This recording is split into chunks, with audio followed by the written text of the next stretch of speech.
Esplicite minacce di morte. Se continuo ancora per la mia strada, mi è stato promesso che mi faranno fuori.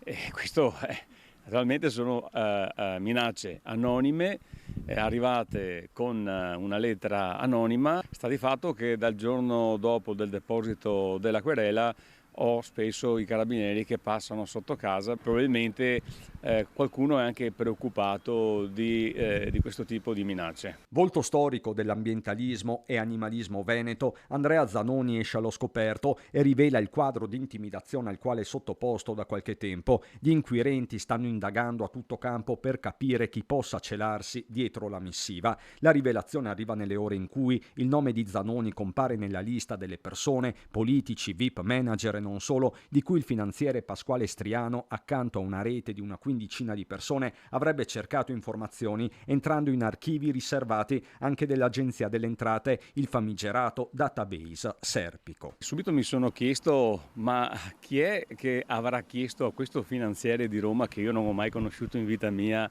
di scavare e di fare un dossier nei miei riguardi?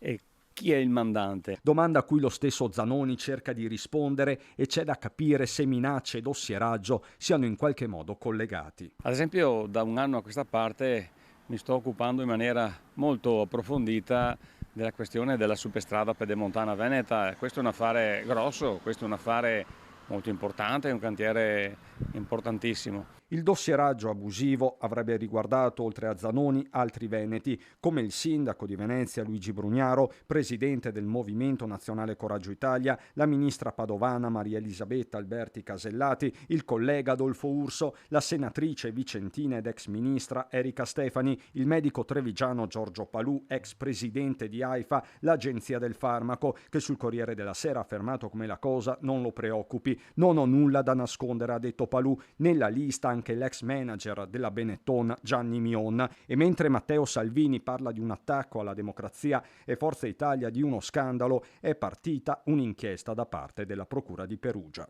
Io ho massima fiducia nella magistratura, devono fare sicuramente tutti gli accertamenti del caso.